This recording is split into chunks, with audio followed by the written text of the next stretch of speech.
Siphinde sinibingelele namhlanje ku-episode 2.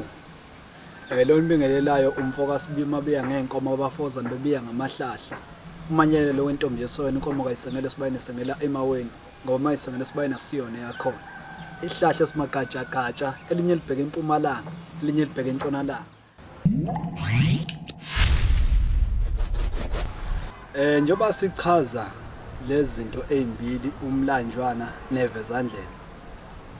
Ngisithanda ngoba isiZulu sihle futhi isiZulu sike siyichaze nje ezintweni eziningi usubuza phela.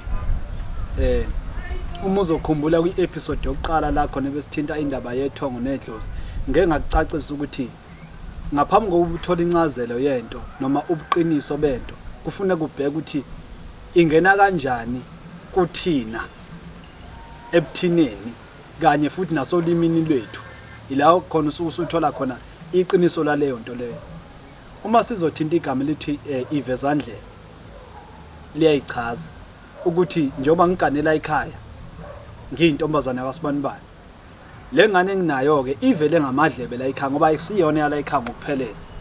Igama ke levezandlebe livela kanjalo ukuthi kuvele ngamadlebe nje la ekhaya, akusikhona kwala ekhaya, kuyivezandlela la ekhaya.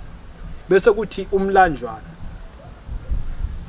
igama elisuke la ukuthi mhlambe uma ngabe bekade kubonakala endulo izingane ezidlala zeningi bese kubuzwa ukuthi awukwabani ke lokho, hayi bese kuyalandula ukuthi hayi indaba yalo iumlandwana, okusho ukuthi inendaba ethile ongayilandela noma uchaza kunomlando othile ofuna ukuchaza.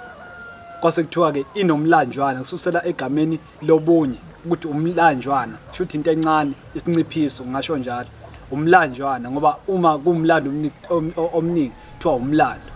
Kusho ukuthi noma sichaza ngaye lo mntwana sizochaza nje umlanjwana. Lasuka kanjalo ke igama lomlanjwana nelevezandlela.